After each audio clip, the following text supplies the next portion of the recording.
Good afternoon.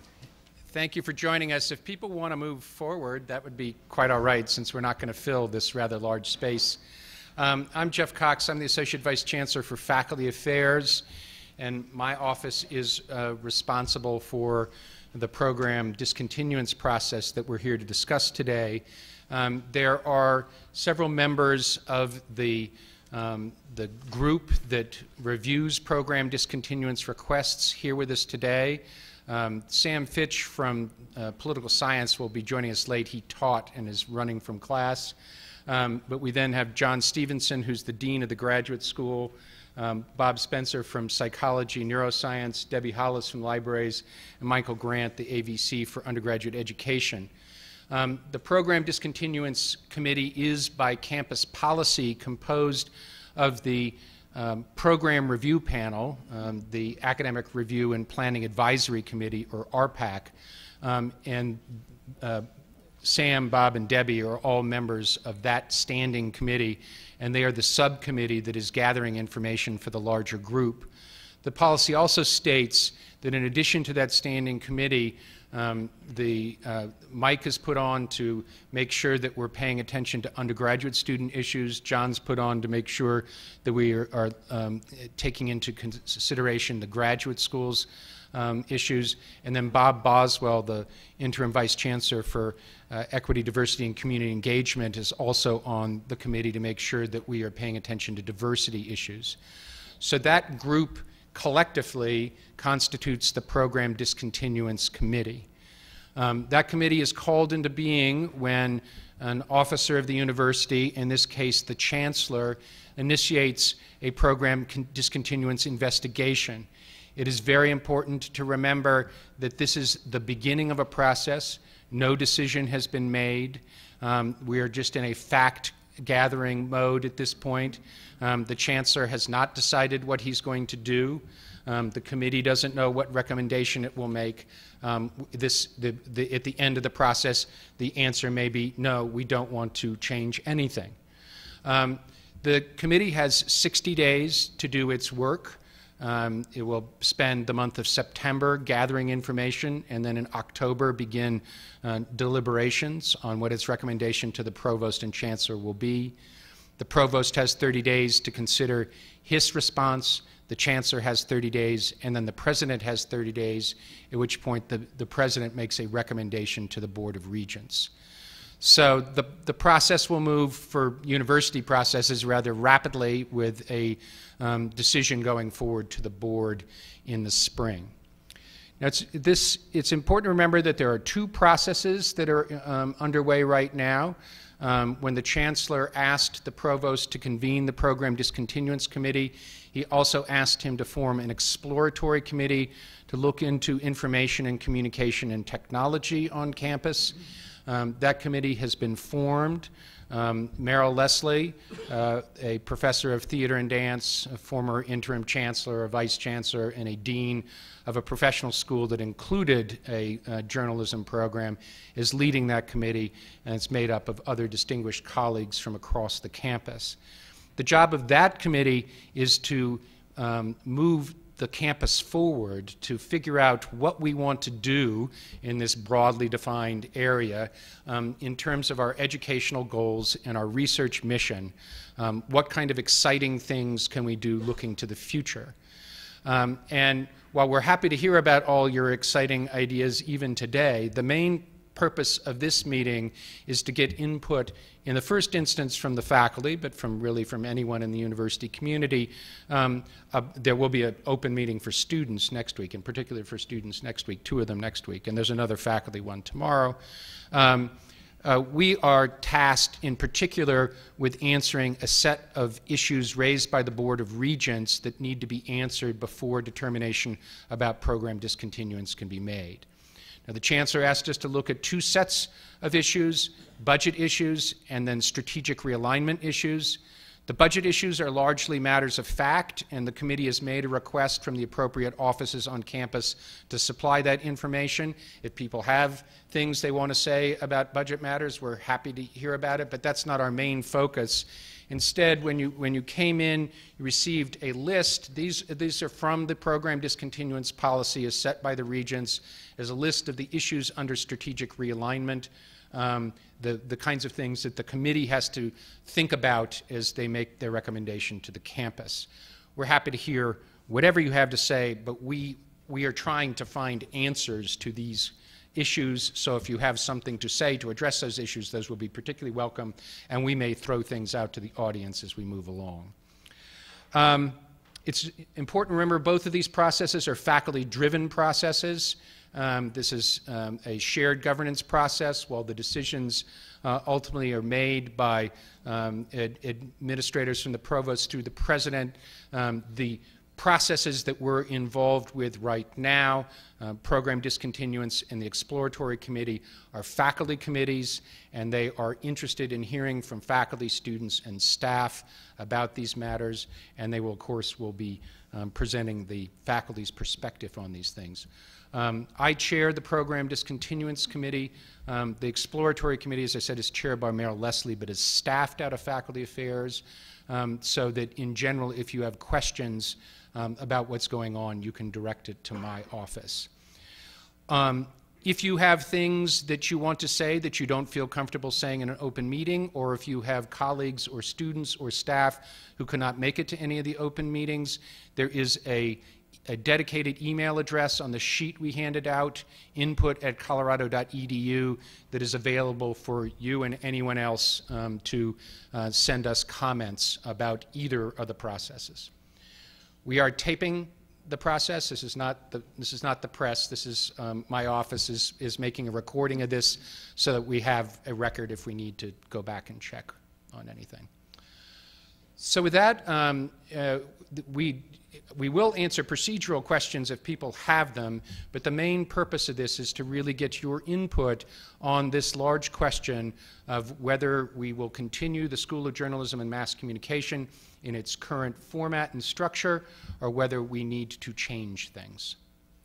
So are there people who, if people wish to speak, they can come up to the two microphones. We'll alternate microphones. If you just identify yourself when you stand up to speak, and please be aware that other people might want to speak, so don't go on for too long. Anybody want to get us started?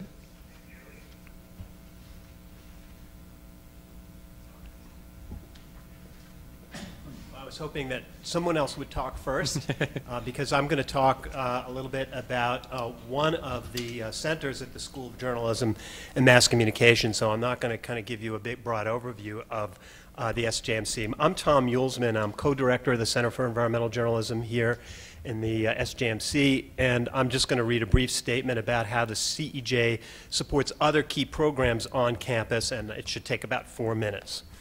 The CEJ is built on 4 pillars: programs for students, including an environmental emphasis within our graduate program, initiatives for working journalists, including a fellowship program for mid-career reporters, a program of research and creative work that's linked to key initiatives on campus, and then also a variety of efforts to connect with scientists and scientific institutions to create innovative ways of improving communication about critical environmental issues.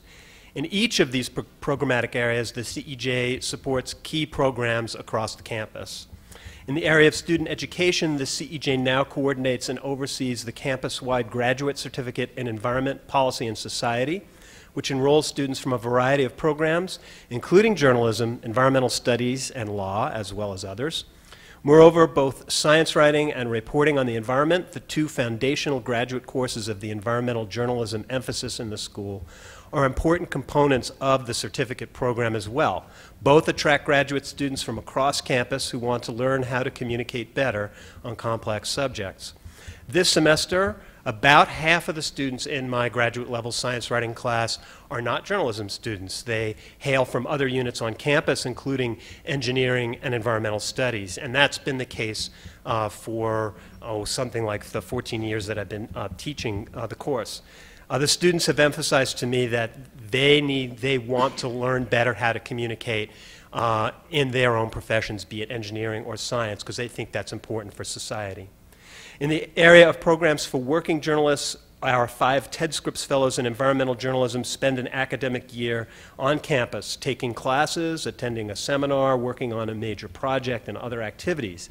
For 14 years, the fellows have fanned out across campus, enriching the work of researchers here, and also classroom experiences of students who find themselves in the same classes as the fellows. In many cases, the impacts have been quite concrete, and I'll give you just one example. 3 of our former fellows joined Professor Bernard Amadei and Engineers Without Borders on a project in Nepal where they worked on water projects there, but they also produced journalistic projects, videos, text, and still photography that brought what was happening with Engineers Without Borders to the world. The CEJ has also played a key role in bringing millions of dollars of federal funding to the CU campus to directly support graduate students involved in interdisciplinary education and research. From 2000 to 2006, I was one of the key faculty members involved in the NSF-funded Carbon, Climate, and Society Initiative, which brought together students and faculty from the physical sciences, social sciences, and journalism to work together at the interface of science, policy, and communication. The CCSI grant and that program is evidence of how tightly integrated the CEJ is with key initiatives and programs across campus. And we have connections to many of them, including INSTAR, CERES, the Center for Science and Technology Policy Research, the Center of the American West, the Natural Resources Law Center, and the new Renewable and Sustainable Energy Institute. And I'm also a faculty member, a senior faculty member in environmental studies. One concrete outgrowth of this work is an online publication I'm coordinating with 3 researchers at the Center for Science and Technology Policy Research. At first, it's going to be a group blog or a grog that will aggregate the blogging of a number of people involved in this, but that is going to be the cornerstone for a much bigger project, an online environmental magazine for the campus. And then finishing up, in the area of research, Assistant Professor and Associate Director of the CEJ, Desiree Anderson Crow, has launched a major initiative on the subject of water in the West at the intersection of science, policy, and communication. Her work ties in with that of many other researchers on this campus. And then I'll just add that since I came here in 1996, my creative work, a book, magazine articles, multimedia, interactive media, have involved literally dozens of faculty on this campus and beyond as well. So in short, the CEJ's roots are planted all across this campus. For 18 years, we've developed and nourished some of the key initiatives of the University of Colorado. Here's the key point that I want to leave you with. Without a broader journalism program, there's a very large risk that the CEJ will wither and possibly even die. If that were to happen, I think the campus as a whole would suffer. Thank you very much. Thank you.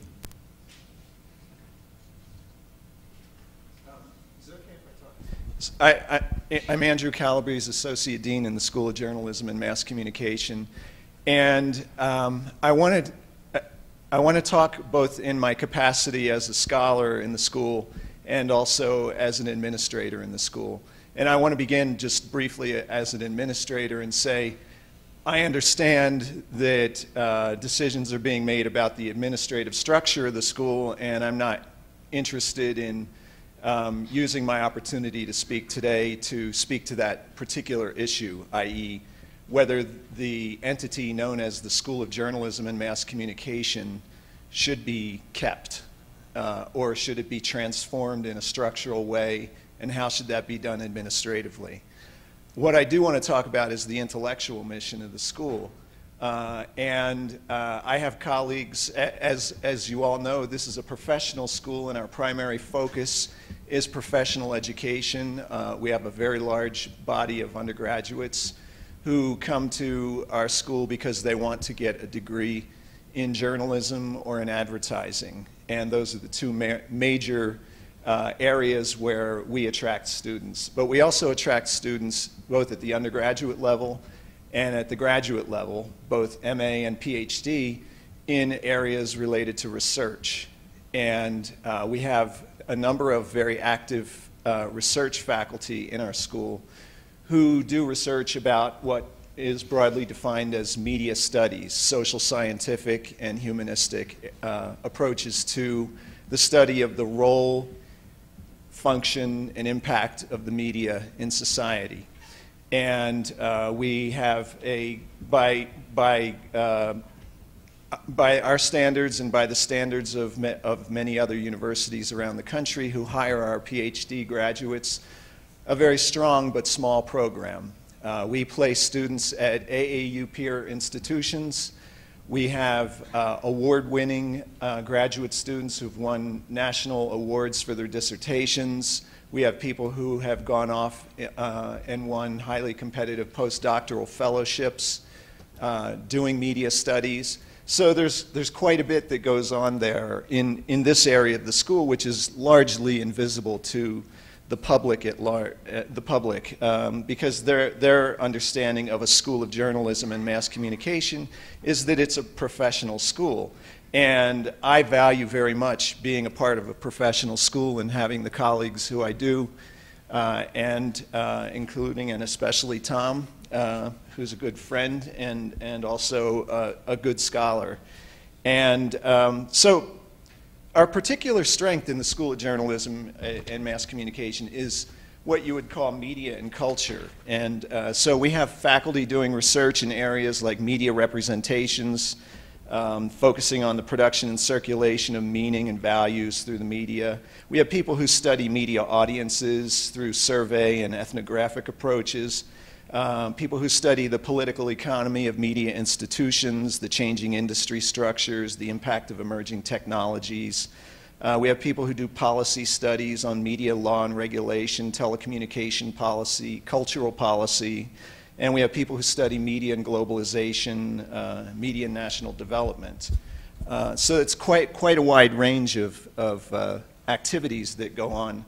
And I want to take advantage briefly of the opportunity to be up here to counter an impression that I'm less interested in what the media have reported about the closure of the school than I am about my colleagues here at the university and what they are understanding about us as a faculty and what we do in the school. One member of the advisory board has shown what I consider to be singular ignorance and malice toward the school and suggested that our faculty lack any knowledge of digital media and that we're dinosaurs in essence.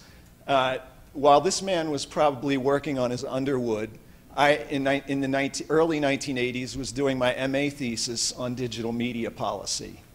And I've done work on that subject ever since. And I have several colleagues who study digital media. And we've produced many excellent graduate students who study digital media. And I just want to say a little bit about those, and then I'll give up. We have colleagues doing research on Google News and and its impact on existing news institutions. Research on the internet and spirituality, the role the internet plays in organizing religious groups and identities. Digital media's role in election coverage, civic engagement, radical activism. Research about the internet and ethnic diasporas. And research about new media's impact on public service broadcasting. Just a few things about our doctoral program. We have dissertations that have been done ever since I arrived here in the early 90s. People doing dissertations on technology policy in the United States, other countries, and transnationally, focusing on things as arcane as technological standards, to impacts of media institutions, media structures on democratic institutions, the role of regulation and its impact on pornography, national infrastructure policies, the internet and fans and their discourses on the internet about television programming, the internet and local community activism, the internet and activism in other countries, including Palestine, spirituality and religious identities, and discourses about technology, actual dissertations about how people talk about technology. So we have people who've done dissertations on the kind of utopian visions of the media and how it will better humankind. And we have people who have done research about the digital divide, the concerns about how poverty and technology interact. So there's quite a bit that goes on inside, in summary, in the School of Journalism and Mass Communication, in addition to what I consider a strong professional mission that we carry on. So one thing that I think is, that I view as an opportunity with this process is to explore how what we do both in the areas of research and in the area of creative work, i.e. the professional education part of the school. I think we have a great opportunity to look to how we can be better integrated with the campus. Because, again, setting aside the question of the administrative structure of the school, what I think is really a problem is that we're not as well integrated as we could be with other programs like film studies and art history in the communication department and anthropology and other units on campus, computer science, who have interests in what we do, and we share interests in what they do. And there ought to be a way to make that possible without a kind of predatory kind of set of circumstances in order for that to take place. Thank you. Thank you.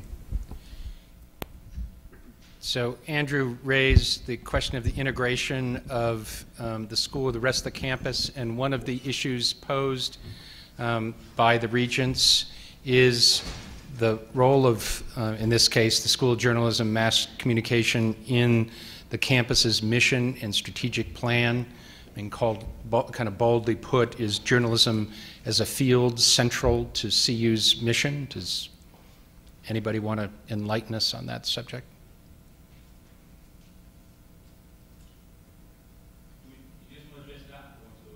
Well, you can talk about whatever you want. It is a point that if people have opinions on it, we would like hearing what they are.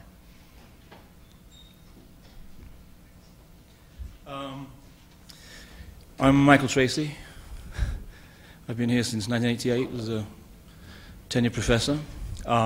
Just to that specific point, Jeff, I think most of us now think of not just journalism, but the cultural industries writ large. We understand journalism in a traditional sense remains important. It remains vital. All the usual language remains vital to democracy. We understand that.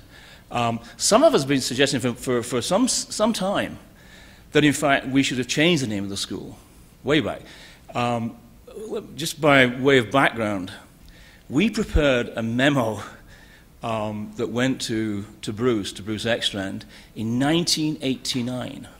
Now, I know universities work slowly, but that's a bit glacial because nothing happened. But what we were saying was, even then we could see that because of the emerging digital revolution as it then was, the information technology society, all that kind of language, that we really had to rethink things. Nothing happened. But I do think, I think I can speak on behalf of my colleagues, that while journalism is a key component of what we do, it's not all that we do, both in terms of professional practice, but also in a more sort of conceptual and theoretical manner.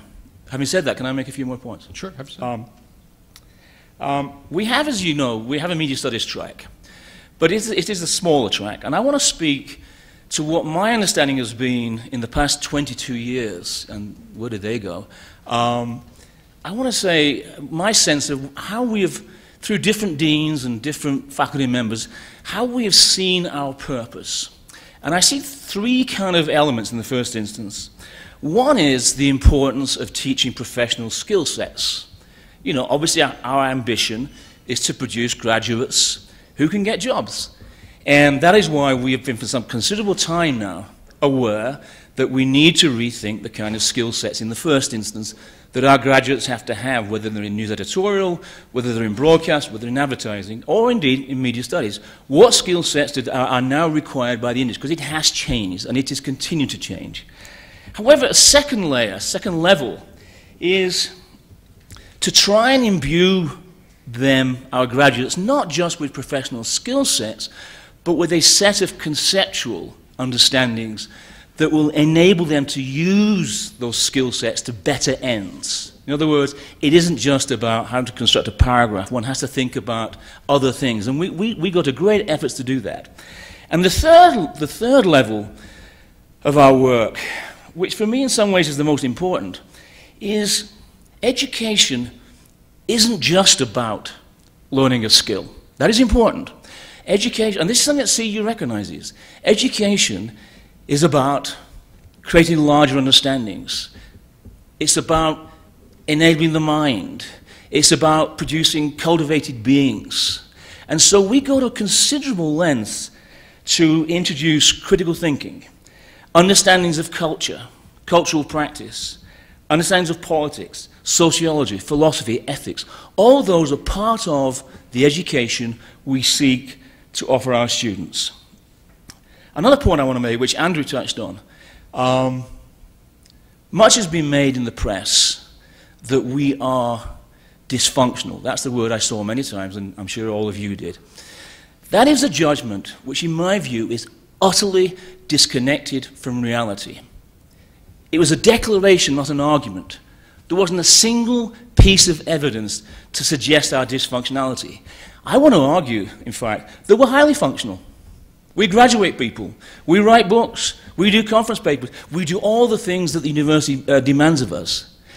If we are dysfunctional, I want that person to demonstrate how we are. I rather like my colleagues. They may not like me, but I rather like them. And let us nail this once and for all. We understand digital media. We really do. I mean, it's as if the idea that we're living in the 1950s is a fantasy. We never hire on the professional side now people who do not have skills in digital media. It would be unthinkable. I mean, we're not stupid. Some people may wish to see us as stupid, but we are not. We understand what's going on. We get it.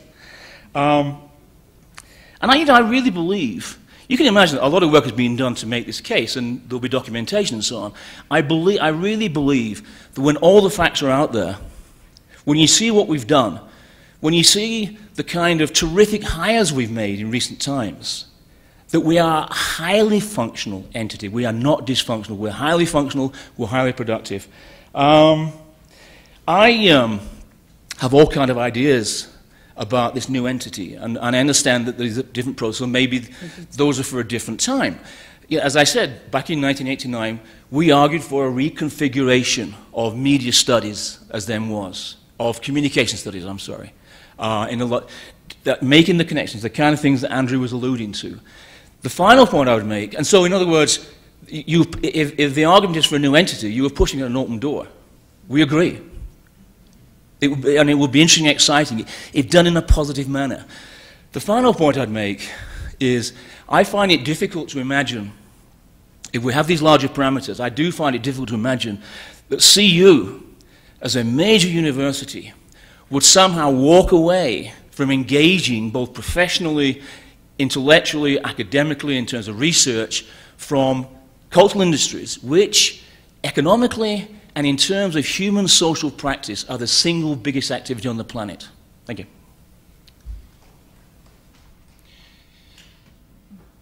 So maybe if I could put a devil advocate's question out there. So when we hear eloquent statement like Professor Tracy's about the educational mission of the school, and I see the Dean of Arts and Sciences sitting over there, it sounds like the mission of Arts and Sciences, critical thinking, ethics, politics, the study of the culture industry.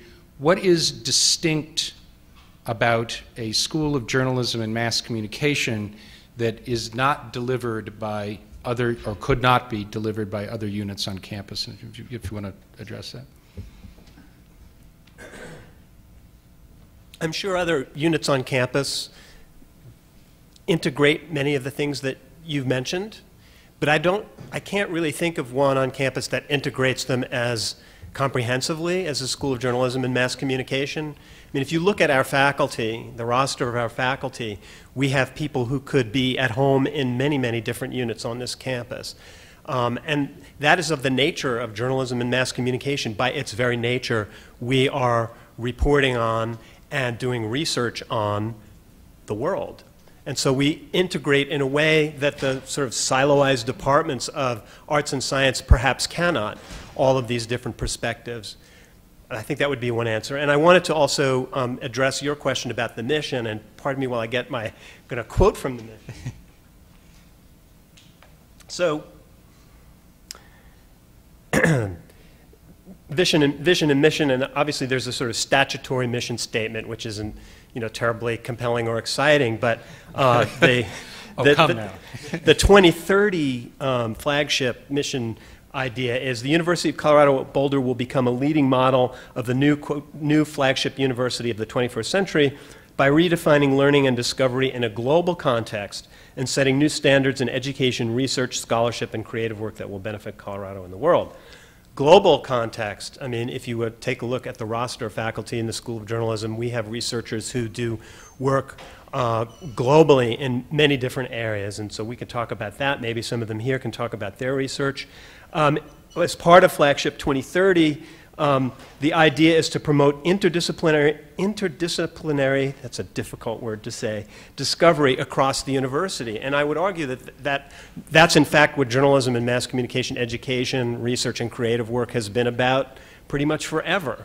I mean, journalists are, the masters of everything and specialists of none, and we are the ultimate interdisciplinary, activity. So I think we have shown over at least a decade, if not more, this ability to connect up with different disciplines and do the kind of work that I think Flagship 2030 is looking toward.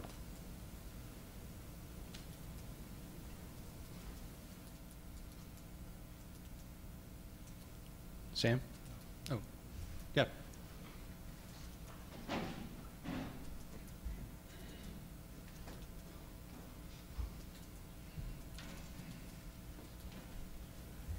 I'm Stuart Hoover. I'm a professor in the school. And I want to respond to Jeff's provocation in a slightly different way. I am not a journalist. I am not competent to teach journalism. I'm a social scientist. My training is in sociology of mass communication. And I can speak to the issue that you raised of why do you need a unique focus on this?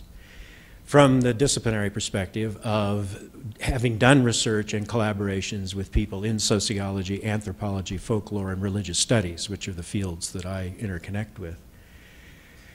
Each of those has traditionally, and I would add to this some other of the sister social science disciplines, have continually instrumentalized the media. That is, political scientists think of it as an input into a political system. Sociologists think about media as influencing ideology, identity, belief, behavior, and things like that.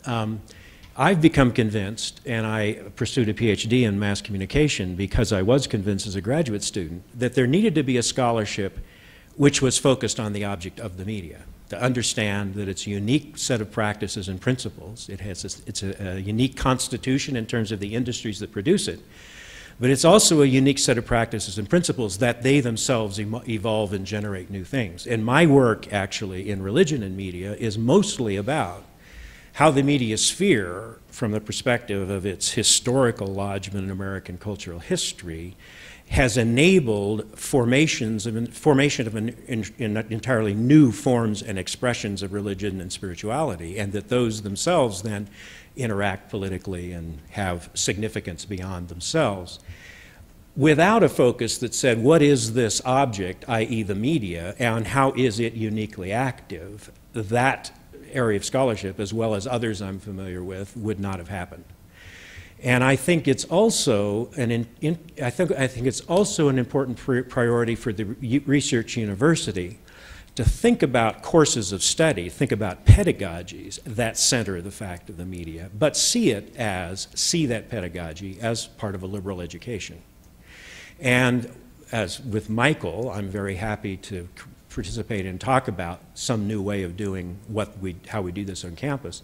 And I think that's a principle that I would hold to, that I think as we're thinking about a new unit or a new body, to think about media education as a kind of liberal education. And one of my concerns about the public pronouncements that have been made about where we are have been in their tendency to re-instrumentalize the process.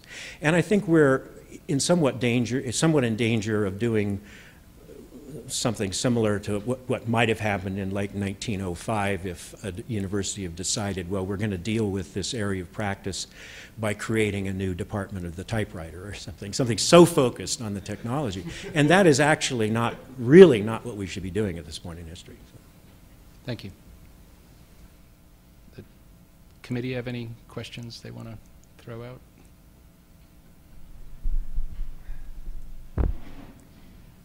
Well, one of my questions is, how is CU's program unique to the state and in comparison to, for example, our colleagues to the north, CSU?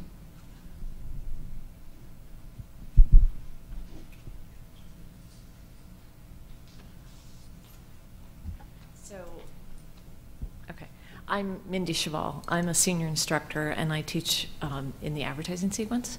So I'd like to talk a little bit about the advertising sequence and answer your question. Sorry, I have some notes. So our advertising sequence, and let me just praise this by saying we are the largest sequence within the journalism school. And so while we talk a lot about journalism and the state of the journalism industry, the advertising industry is not in that same state. It's very innovative, it's very adaptive, and it's very strong and healthy. So we are graduating many students that are moving into the marketing, communication, and advertising industry.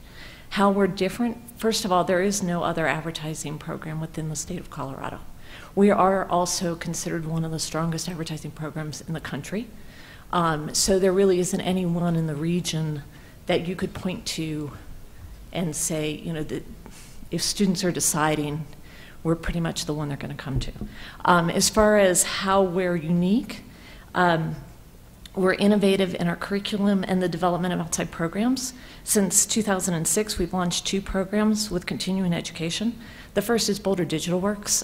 David Sladen and Michael Leitner created that through some money from MDC, which is a large holding company, owns advertising agencies. David Sladen is out of town and couldn't be here. So I want to read a quote from that was in the New York Times, and it was interviewing Kat Egan, who owns a digital company. And it says, "Digital has been growing for the last 15 years now." Ms. Egan said, "Where is the education that supports that?" One answer is a new program at the University of Colorado Boulder called Boulder Digital Works. I also want to say that Boulder Digital Works is pretty much completely self-funding. It was started with some seed money from outside sources, but it brings money into the university. The second one is a program that we launched in 2006 called Advertising A to B. It's a 3-week certificate program for juniors and seniors and recent grads from CU and outside. It is not for advertising majors, it is for others around the university. It has provided many career opportunities and entry-level jobs, internship opportunities, and a knowledge of advertising to 50, and that's where we cap it. It's been full every year. Students in arts and sciences, in the business school, in architecture, etc. We took Advertising A to B to Shanghai, to the Shanghai International Studies University in 2008. And we also worked with a group of professionals from around China for a week. So I think that we are, and Ads A to B, let me also say, is self-funding and brings revenue into the School of Journalism at about $60,000 a year.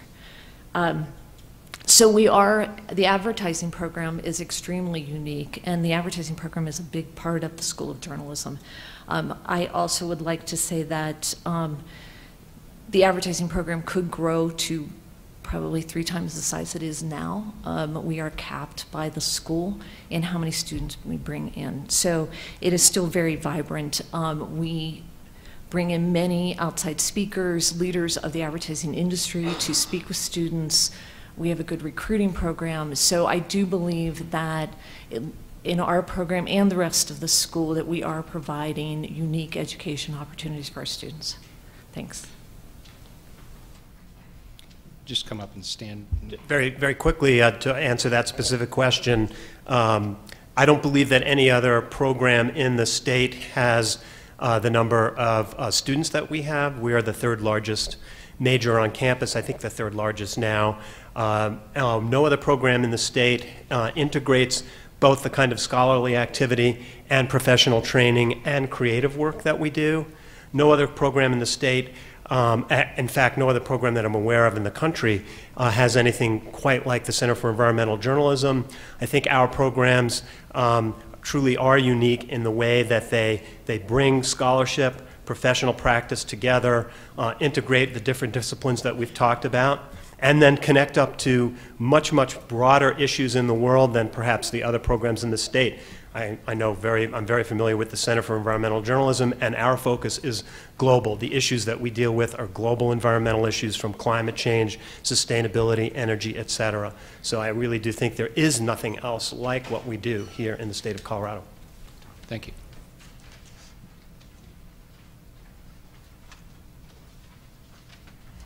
Thanks.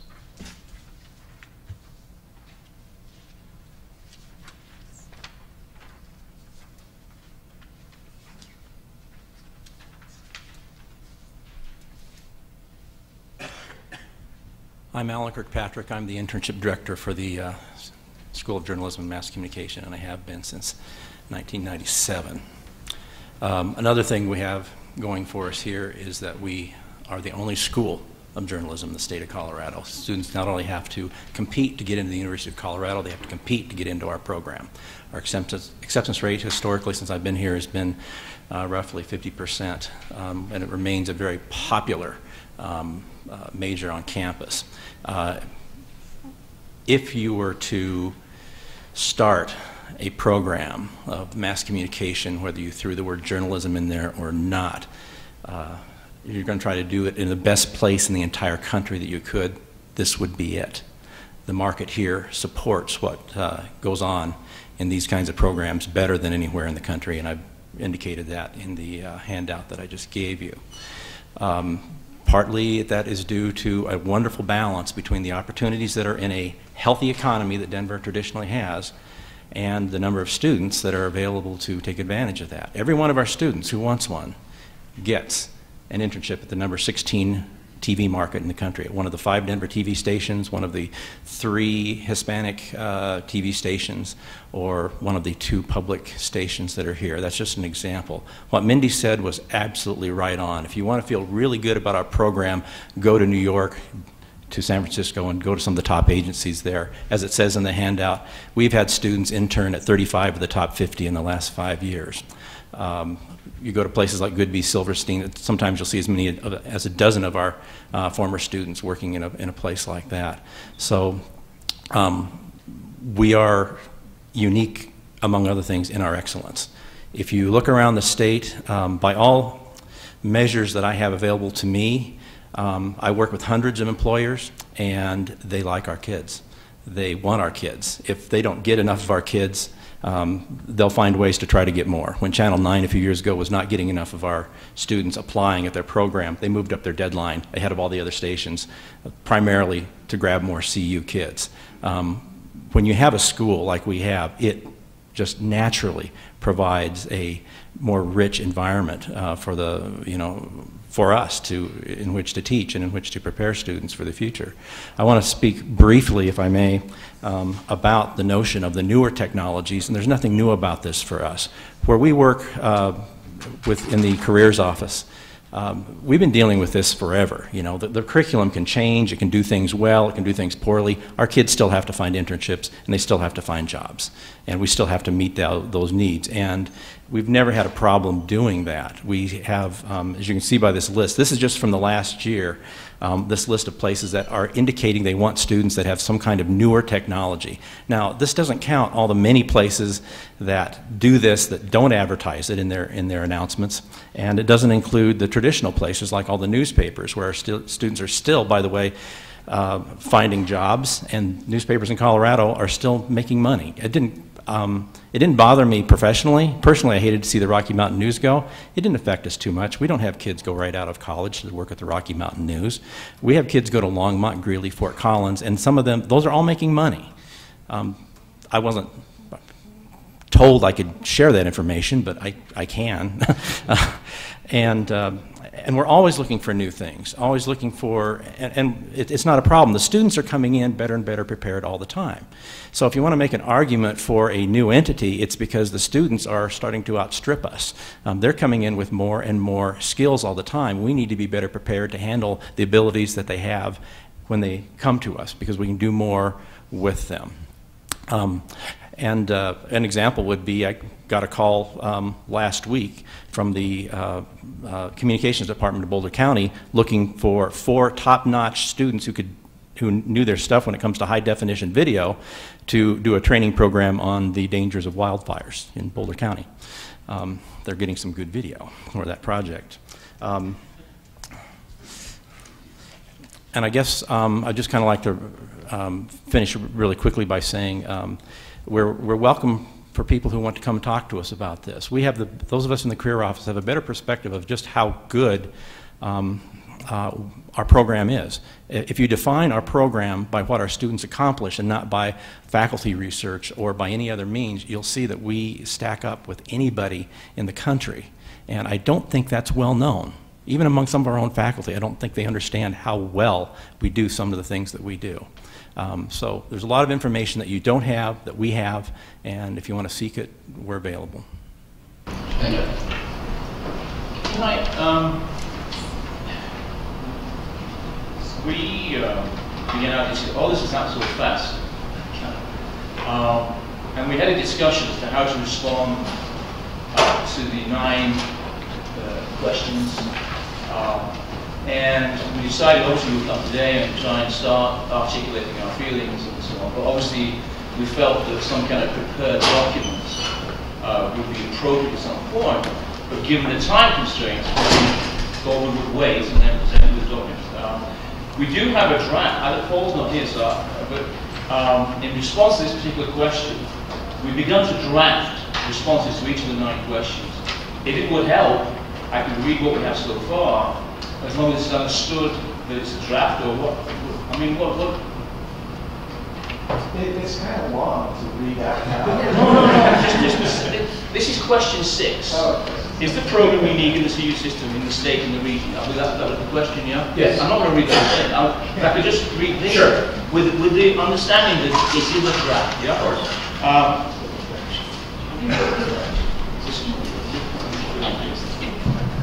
That's fine. Okay. Yes? Number 6. Is this program unique in the CU system, in the state and the region? These are our draft notes. This is the only program in the region with the Center for Environmental Journalism and Scripps Fellows programs, which has brought in several $1 million, by the way, over the past several years. $4 million in the past several 10 years? 14. And a Center for Media, Religion and Culture. In fact, we're one of only 2 in the nation with an environmental journalism center and a media relations center. This is the only program in the region with an applied research program for new media technologies, the Digital News Kitchen. This is the only program in the region with an experimental certificate program in digital media, Boulder Digital Works. The semester's digital newsroom course is working on 2 smartphone projects, developing news applications for evolving technology.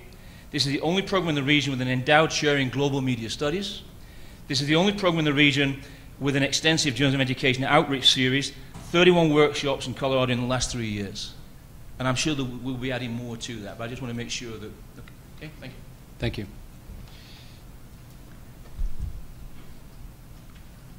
I wasn't aware that it's great that there's going to be, that the school's responding with answers. Do remember the question sets were set by the regents, and when they ask a question such as the uniqueness of the program, I mean, everything you said is very impressive, but they kind of want to know, so if we closed it down, can they get a degree somewhere else? So if we can address what the, you know, not just what's unique, but why students would lose out if they did not have a degree from CU, because there would be other places one could receive degrees. Thank you. My name is Beth Scatter, and I am in charge of career services and alumni relations, and I've heard from a lot of alums in the last week, I guess it's been, seems like a month. I just want to piggyback on some of the things that Alan Kirkpatrick talked about in terms of our students and the demand in the workplace. We have been teaching multimedia, and hundreds of our students are not only doing that as interns, but they've been hired in new media fields. A recent one is Jason Bartz, who's class of '09, he is the multimedia producer for Scripps Howard News Service in Washington, D.C. He was hired after an internship at Scripps Howard. We have a hugely loyal group of alumni, and we have more alumni responses in our alumni newsletter than some entire universities have. For our self-study that we did last summer, we found 85% of our class of 2007 found out what they were doing. It was easy to find them when I sent them an urgent email and said, I need to know where you are and what you're doing.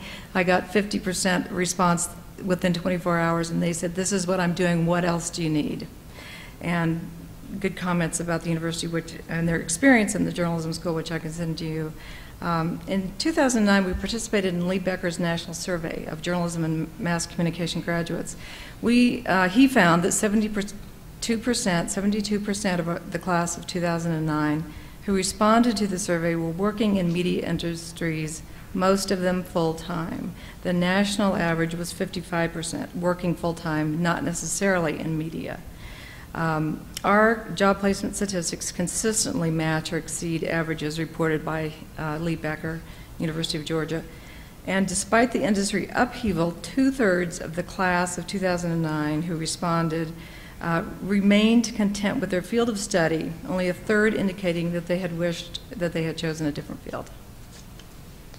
Thank you. I'd like to speak about the relationship between the professional side of the school and the media studies side, because there's an obvious question.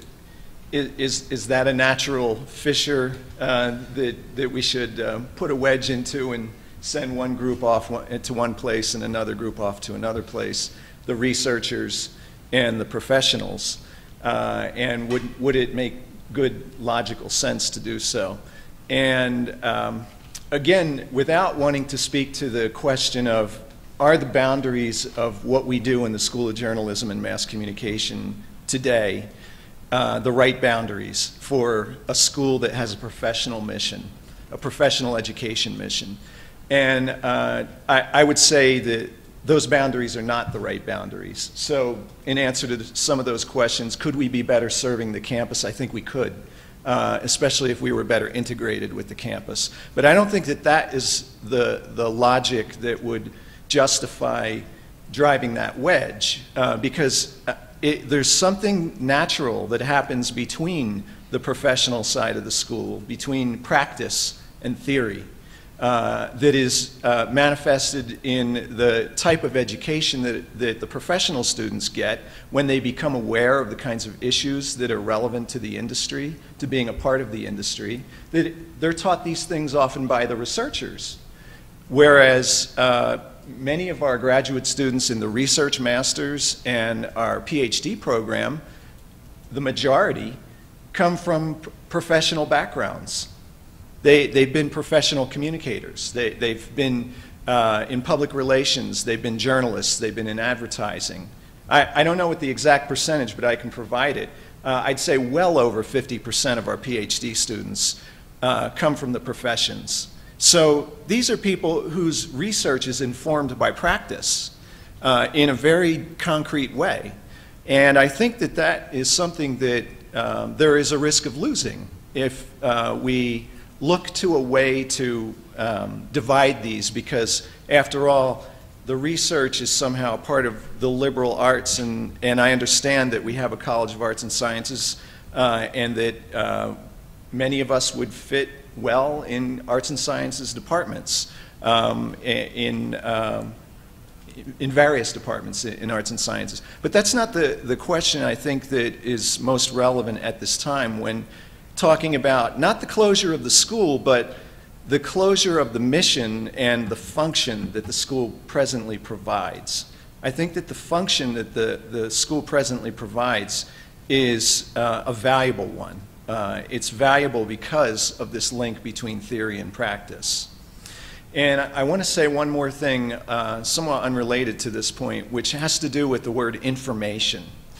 I served on a task force about the School of Information. Eventually, a proposal came out of that task force and proposed a College of Information. I'm not in favor of a College of Information.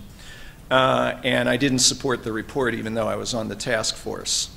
However, I think that one fundamental problem with this idea of a College of Information or a School of Information is that if you look around the country at what schools and colleges of information do, they employ information scientists and library scientists. They don't employ computer scientists largely. And that was what the primary focus was for a vision at this campus. It reflected what I consider to be quite a bit of ignorance about what information studies is around the country, and Debbie can speak to that, I'm sure. So to me, not only was it a misplaced venture, that idea, but it also doesn't speak adequately to what it is that we do in the school. We don't just download information. That's not what we're not the school of downloading information, and we're not information scientists. We don't study advanced sorting methods and database strategies and that sort of thing. Some of us benefit from that type of research, but that is not what I would describe as the primary thrust of what the research or the creative work on our faculty is about. Thank you. Janice, you want to come up?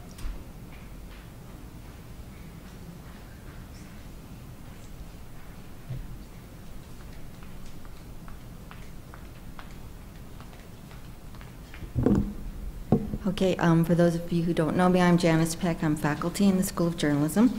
And as one of the former director of grad studies, I can answer one of your questions, Jeff, about some things that are unique. Your question, what is unique? The master's research track, we have 3 tracks at the master's degree, but 2 of them are professional and 1 is research. It is the only one in the state. So students who wanted to get that degree would have to leave Colorado. CSU does not have that. And in terms of a PhD in our area, between the West Coast and the Midwest, there are 2 places you can get a PhD in communication, University of Utah and here. We are the only place that you can get a PhD in media studies. So without our program in some incarnation, there would be things that graduate students could not do at CU. The other thing I want to say briefly, as a former journalist and someone who actually teaches in the media studies area, the media research, I do want to make an argument for the importance of maintaining some journalism education at CU. Whether it is in its present configuration in a school or in a department or in a unit in some larger entity is something that will be decided by people besides me. But I do want to say that the core values of a public research institution and the core values of journalism are married to each other. They are both about the centrality of free and open inquiry in a democratic society, and without both of those institutions thriving and supporting each other, we are worse off. I cannot imagine that CU, as the major research institution in the state, does not care about those values. So I want to make a pitch that somehow the importance of continuing journalism education in a way that is not driven solely by market values is very, very important, and that I do believe it belongs here. Thank you. Thank you.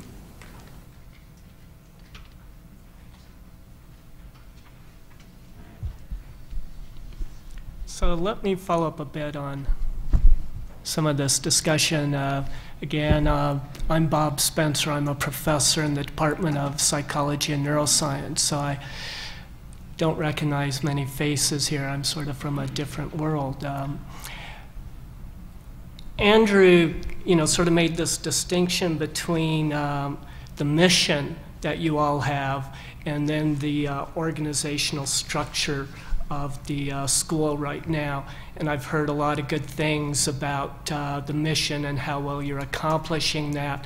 I think part of our task is a sort of low-level thing of, for that mission, what do you see is hindering it with the current structure?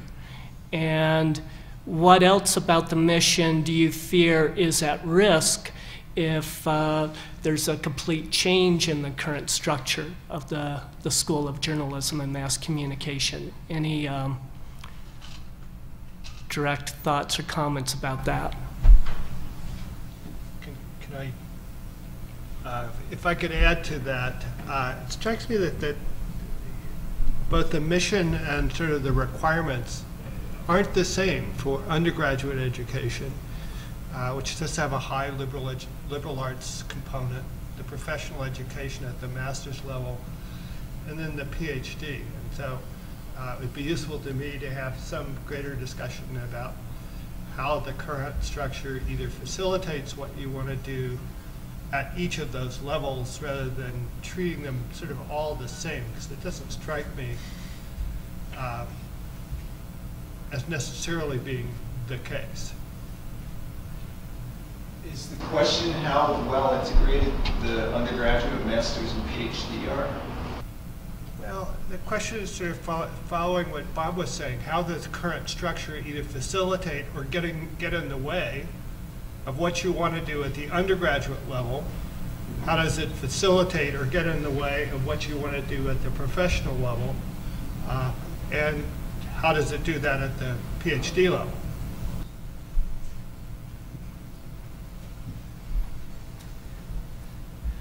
I don't think it does.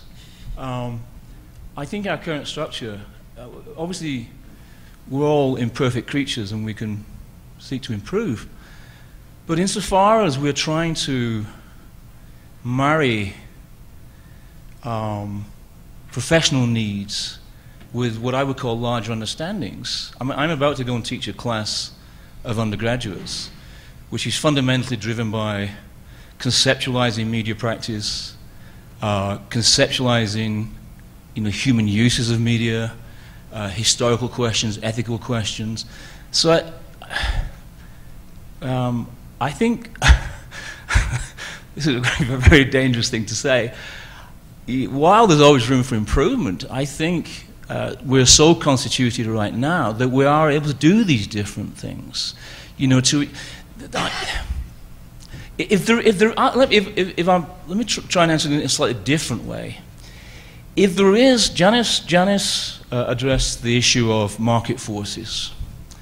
And one of the intellectual struggles that we face as educators and as researchers and thinkers is that it is quite clear that market forces, and more importantly, the idea of market forces, are really have a profound prevalence in this society. I claim no unique insight there.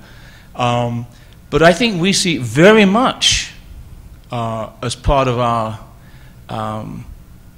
mission to try to introduce students to the idea that there are other ways of thinking about media practice. But it is, I will be honest, it is increasingly difficult with the students. Though what is wonderful when you're teaching them and saying, let's try and think about this from the standpoint of ethics or journalistic practice in a democracy, they can be reached. Now, whether we have no illusions that when they graduate and go out there, they're all will be Edward R. Murrow. Edward R. Murrow would not survive in today's climate. But at least we should try. At least they should take with them vestiges of the idea that communication and journalism within this society are not simply about the bottom line. In fact, they should not be about the bottom line. I understand, I write about this stuff, I'm just about to sign a contract for a book exactly dealing with this issue. But I think we're in a sense, we're rather utopian in the way in which we think, and I rather like that. I think a bit of utopian thinking is sometimes welcome. And that one hopes that when we produce students, they just don't go out with professional skills, they go out with a set of ethical and moral and cultural skills that are equally as important. So I think that if you look, we just had a major undergraduate curriculum review, and I really hope that will be made available to you. It's extreme. It was led by Polly McLean, and interestingly a group of students, and it was really quite brilliant what they did. And it reflects the needs of the industry, the needs of students, the needs of the society, the needs of culture. So as we are currently constituted, we can do these things. So I'm not quite sure our current structure is that disabling, to be honest. Thank you. Let's phrase the question a little bit differently. Anything you want to do, you can't do. Sorry for hogging. I'm happy if my colleagues want to come up and jump up. But I think that we could do more if we could. Obviously, tenure has a big impact on how we organize disciplines. And this is a problem, I think. I'm not proposing getting rid of tenure, but it is a problem when we talk about tenure homes of faculty members and where you're teaching and what service you're providing to your own department or school, and a larger vision for what clearly is a hunger on this campus for the interdisciplinary study of media. Media education is not the sole possession or purview of the School of Journalism and Mass Communication. We've got the Department of Film Studies. We have people who do digital humanities in a couple of different departments on campus. Diane Sieber over in the engineering college. We have some faculty members in the Department of English who do work with digital media. We have people in the College of Music. So I could go on, and the problem is, how do you link these things together administratively? Because we already know how to do it intellectually. And that is a problem for you guys. It's not a problem for us. It could present a serious problem for us if, in the process of pursuing a creative opportunity and fulfilling Flagship 2030 and the rhetoric of interdisciplinarity, abandoning a sense of what's valuable to preserve. And I think there is something valuable to preserve, both in what we do and in what other units on campus are doing in the study of media. And I neglected to mention media studies in the comm department as well. My colleague Brian Taylor is here. They also have faculty who study the media. And to me, I think we have, the real challenge is how to organize administratively to maximize the collaborative opportunity without destroying the unique areas of specialization among the faculty who would be so involved.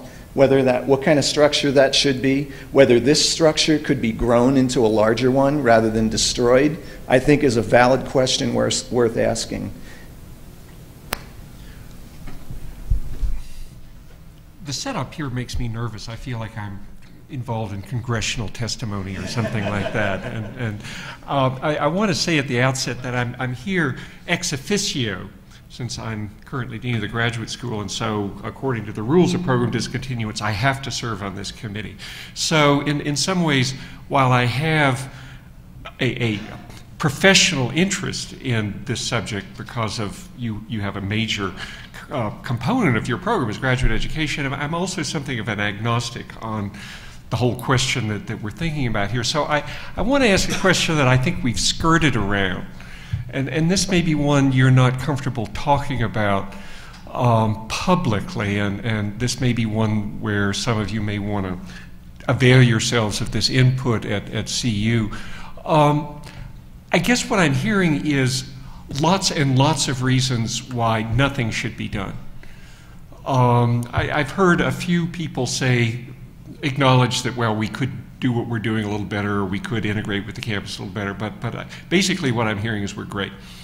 And that's what I would have expected to hear. At the same time, you are being subject to a program discontinuance conversation. And so I guess my question is, why do you think you found yourselves in this position? How did that happen? I'd like to get some answers from the people who would be affected by this to that question. The folks up on 4 Mile Canyon, when they woke up yesterday, they weren't thinking there was going to be a fire, but they knew in moving up there that there was a chance something like that could happen someday. And I suspect that you guys have some sense that you weren't utterly flummoxed when this announcement was made, that it didn't come like, an airplane falling out of the sky, that it was something that you kind of thought might happen maybe someday, or maybe I'm wrong about that. But I guess I'd like to hear some thinking on that. And as I say, I acknowledge that it may not be something you want to talk about publicly. Can't take a dare like that. Okay. First, thanks for serving on this committee. I thought it was interesting that you all sort of fell down when the names were passed out. Program discontinuance isn't nearly as exciting as exploratory. And first, just a little procedural question, and then I'll get to my comments about yours, and that is, you mentioned, Jeff, that the exploratory committee's job is to, quote, move the campus forward in these broadly defined areas. So that's the exploratory committee. So what about you all? I mean, what happens to the input that we give you? Does that go into, if there's a decision for program discontinuance? And I must say that at the faculty meeting last week, there was no one who thinks that no action is going to be the call, in this process, okay? So maybe you could answer that, and then I'll continue. Well, all the information or data collected through this process will be available to the other committee. So that's the first thing. And obviously this committee, the Program Discontinuance Committee, has to issue its findings before the exploratory committee will issue its report to the provost. So they will have the work of this committee before it. Now, we don't know what the form of this committee's report will take, but of course it can take a scenario-based approach. If you do this, then do this. So that a lot of people have asked why we didn't wait until the exploratory committee was done before beginning this process.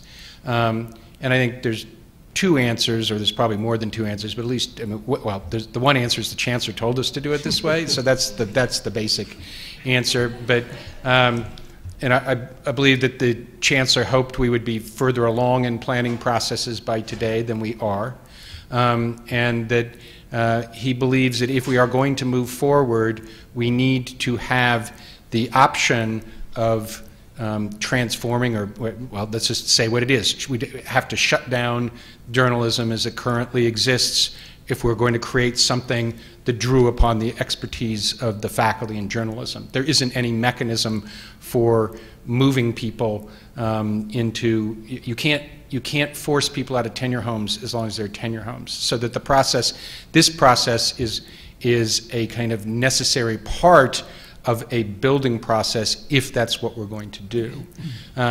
Now, that being said, under Regents' rules, program discontinuance is simply a sunsetting operation. It is a question of whether this is something we should continue to do. And the people who are stuck with this task have to kind of answer that question. Thank you. I also wrote down, both processes are faculty-driven, but the decisions are made by administrators. That's been an interesting experience in my 19 years in academia, trying to understand what faculty governance actually means in a hierarchical system. But that's neither here nor there. As you've heard from my colleagues, this is a time where things need to be changed, a lot of things. The question, it seems to me, for the administrators is the reform process that has been going on at the School of Journalism and Mass Communication for a very long time in terms of dealing with this new delivery medium or media, whether that's going to be allowed or should the program be eliminated and the pieces picked up. I think, and I'll get back to your more specific question, but this is a fairly unique program, the School of Journalism and Mass Communication, the way the various pieces of it are aligned. I mean, we have the journalism, print, online, broadcast, we have media studies, and we have advertising. Now, advertising for an old journalist like me is something that, it was the wall between, your stories and the advertisers. Those walls had been, chipped away at, broken down in many places. Certainly there's been a big blurring of that. So if the decision is to discontinue this program, I think we're going to lose a lot. And in the university, you've heard from various people about, the kinds of interactions that we have. And we're going to lose a lot, just by the fact of our colleagues in advertising, giving us, new ways of looking at things. And that's become more evident with the recent hires, people who are going to, they may have been hired in the advertising sequence, but in fact are fully qualified to teach in media studies. So there is that kind of interaction that's been going on. Okay, as far as your question, I must say everybody I've talked to my colleagues, when Jeff and Russ Moore came and delivered the message that we were going under program discontinuance, everyone was shocked, I think, that was the choice that was being made. So no, there was a surprise at the way it was done. There was a surprise. I mean, I must say, if this were a football game, the administration would certainly be penalized for unnecessary roughness. First faculty meeting of the year, first week of the semester, and you get this bomb dropped on you. So, I hope the process goes. I hope that you discover that, in fact, there are a lot of positives going on, and we'll see what this new entity is, and I hope that you all have input into the decision that's made about that. Thank you. We're just about out of time with the people. I forgot to introduce myself, sorry. Len Ackland. Thank you. So, yes, please. Just if there's anyone else who hasn't had a chance to speak, if you'd move up to the microphones, because we're about out of time. Hi, John. I'm Meg Moritz. I'm a professor in the School of Journalism. I don't like to disagree with my colleague, Len Ackland, because he actually was a football player, but I was not shocked when you came into the room, Jeff, and made the announcement about program discontinuance. We've talked about program discontinuance in the school since the task force was formed. It was the timing that was a surprise. We thought we had kind of gone beyond that. But in answer to John's question, so why did we find ourselves in this situation? I think you all in Regent Hall know some of those answers maybe more than we do. But I'll go through my list and tell you what my thoughts are.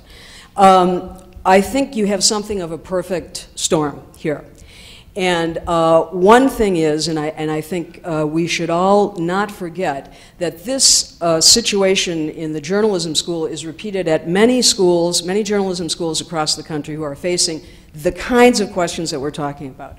But that is embedded in a larger situation which has to do with the industry that produces the media industries, okay? And so we have, I think it did not help us that locally you've got a major newspaper folding. It's not the only city where that's happened. But you have people making comments like, well, newspapers are folding, why do we need a journalism school? So I think that's a bit of an education process about what goes on in the journalism school and how media industries function, how information functions in society, and so on. So that's one thing. You have that kind of industry. Some people will say revolution, other people will say evolution, but you have this tremendous change among industry, journalistic industries, popular culture industries, and borders that had been very strict, like between advertising and news, are breaking down and all of that. A second point I'll raise is it's financial. I think we're quite aware that CU is under big budget constraints, and that this comment of we're going to cut narrow and deep has been made many times, and we knew as a small entity we're vulnerable. And I think that is still a very kind of it is a bottom line issue in both ways, in both senses. I think it is political.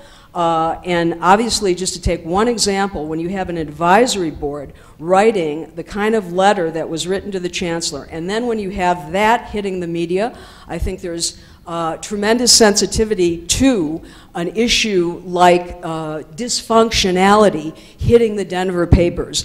And I hope that the decisions that are made in the future are not based on that kind of sensitivity. We know there's so much media, we really know that there's so much media clutter out there that things come and go, and they're off the radar screen faster than you can imagine. Like everybody's talking about the fire, and we thought this was the fire until today. So anyway, I think of course, it's political, and also I would say it has a history to it. Yeah, so those are just some of the things that I would say, and I'd be happy to talk further. But in terms of why we got here, I think we know it's not just one reason. Yeah. Thank you. Any last comments?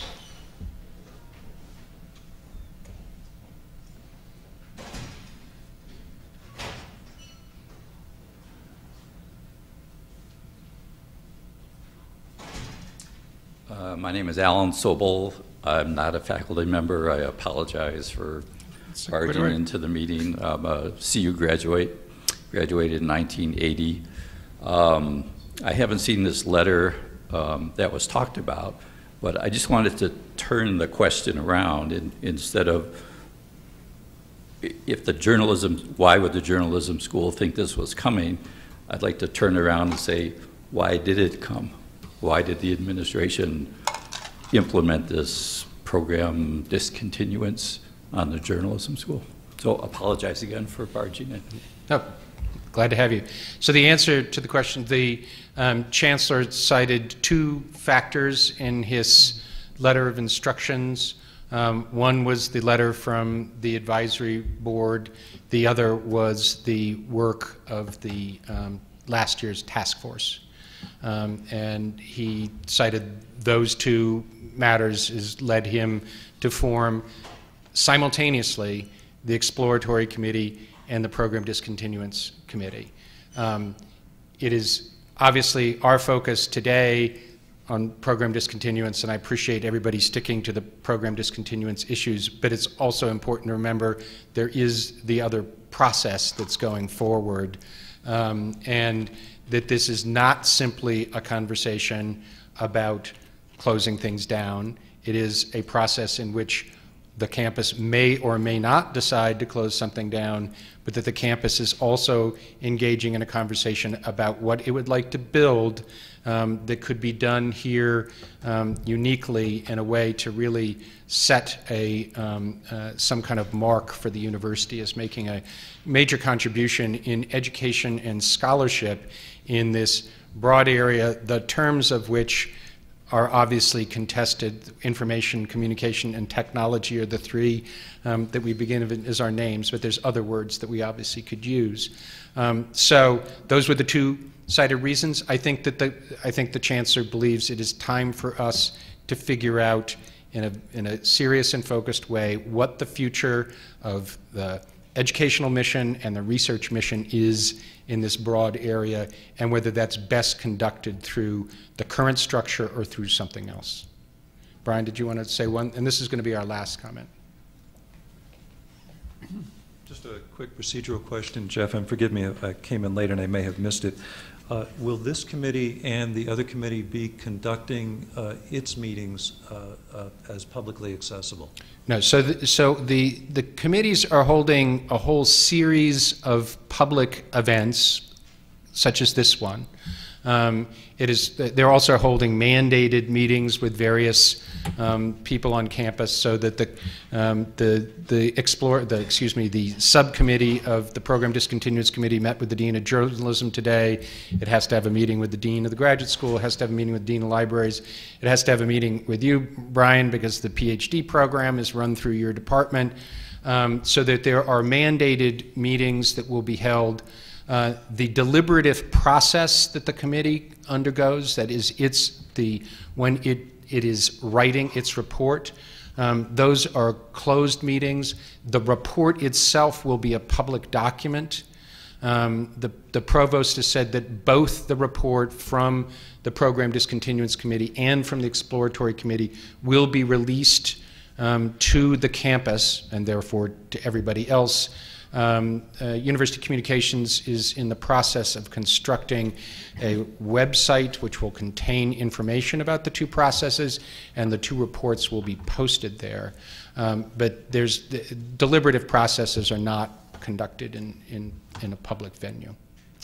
Well, thank you all very much for coming. We know how busy everybody is. We'll be back tomorrow. If you have colleagues, friends, pets who couldn't make it here today, we'll be back tomorrow to listen to people again.